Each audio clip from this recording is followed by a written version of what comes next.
They say the land remembers. And I believe it, because every morning when I step out on my porch and breathe in that cool Oklahoma air, I feel the same dirt under my boots that my great-grandfather once plowed with nothing but a mule and a dream. I'm not a sentimental guy, but this place it's part of my blood. So when someone tries to tell me how to run it, well, I don't take too kindly. It all started one Tuesday morning when the sky was too blue and the coffee too bitter.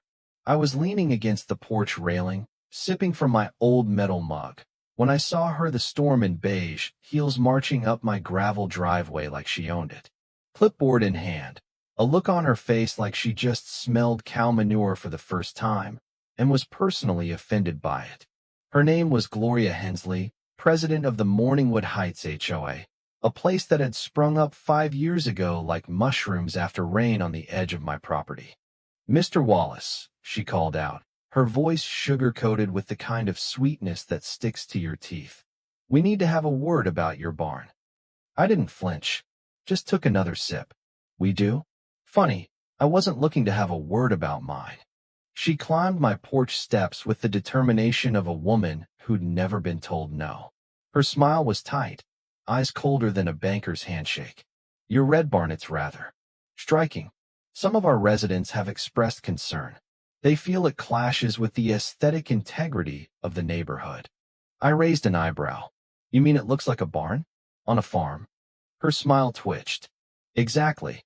A neutral tone would help it blend in better. We're striving for visual harmony in Morningwood Heights."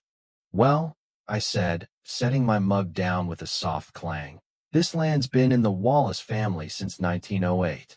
Your HOA's been around 5 minutes. Maybe it's your neighborhood that needs to do the blending." Her eyes narrowed just a touch. "Mr. Wallace, I'd really hate to escalate this, but we do have ordinances, and if necessary, we could involve county enforcement." That's when I knew this wasn't going to be a one-time visit. Gloria Hensley wasn't just on a mission, she was declaring war. And she wasn't bringing pitchforks. She was bringing paper. 2 days later, I got the first letter, folded neat and stuffed into my mailbox like a rattlesnake waiting to strike. County letterhead, language so polished it squeaked. Allegations of zoning violations, noise disturbances, and non-compliant visual structures. I chuckled, crumpled it, and tossed it in the wood stove. The next morning, a county vehicle rolled up with 2 men in ties and nervous smiles. "Just a routine check," one said, responding to complaints. I showed them the goats, the hen house, the barn. Everything clean, everything in order. They left with shrugs and a promise to file a report. I wasn't worried, but I should have known Gloria wasn't finished. The following week, it was a noise complaint. Sheriff Dan Lockett called me direct.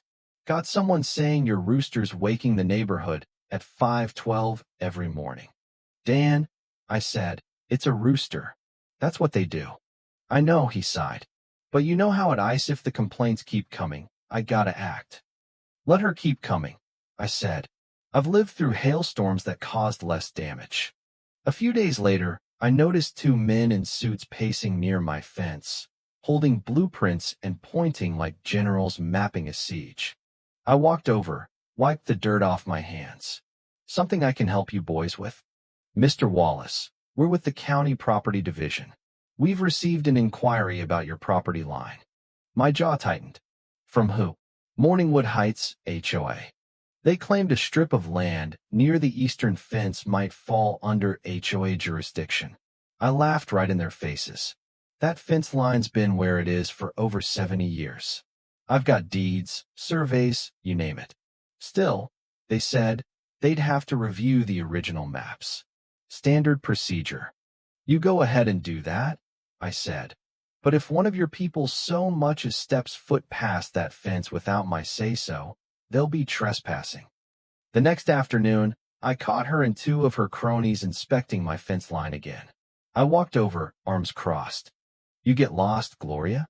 "Just evaluating options," she said, fake smile in full bloom. "Some of our residents feel your farm presents a visual inconsistency. We're proposing a privacy fence. On your side of the line, be my guest. Step 1 inch onto mine, and you'll meet Sheriff Dan again, this time with paperwork. Her mask slipped for half a second. No need for hostility. Not hostile, I said. Just tired of being polite. The next morning, I heard chainsaws. Ran outside. Heart in my throat, in there they were. Contractors cutting into my property. Gloria stood nearby, arms crossed like some queen overseeing construction. What the hell is this? Improvements, she said sweetly. This fence will bring harmony to our shared boundary. This fence is on my land. That's debatable, she said. I didn't argue. Just pulled out my phone. Dan? Yeah, send a unit. We got an active trespass. The saw stopped. Gloria turned pale. She waved her hand, barked at the crew. We're done here. They packed up, drove off. She glared at me. This isn't over. Didn't think it was, I replied. And it wasn't. That weekend I woke up to find a big for sale sign planted just off the highway pointing toward my farm. Below it, in bold letters, coming soon, Morningwood Heights East. I laughed, took a picture, yanked the sign out like a rotten weed, and carried it back to the house. By the time Gloria showed up, I was waiting with my arms folded. Mr. Wallace, she said, all innocence. Bit of a mix-up. A mix-up? The real estate company got ahead of themselves.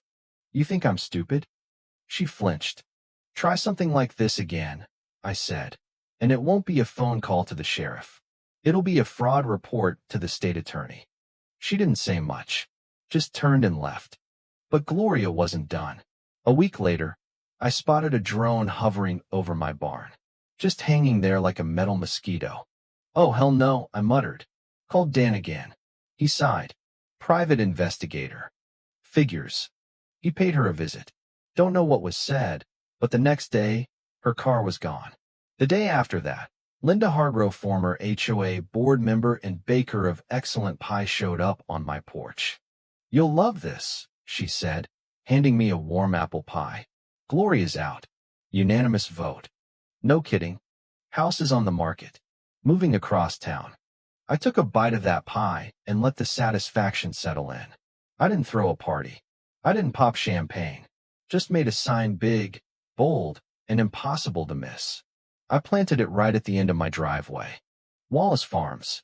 HOA free since 1908. Folks started stopping by to take pictures. Some even asked if they could buy eggs. I just smiled, because peace had returned. But deep down, I knew this wasn't just about a barn or a rooster or a fence.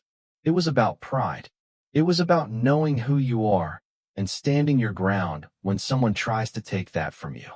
Now I sit here every morning, coffee in hand, rooster crowing like clockwork, and I look out over that field and think sometimes, to keep what matters, you've got to fight a little dirtier than you planned. But only just enough to win with your name still clean. What would you have done in my boots? Let me know in the comments. Ever dealt with an HOA nightmare like this? Hit that like button, share this with someone who knows the struggle, and don't forget to subscribe for more real stories from the real heartland. See you next time.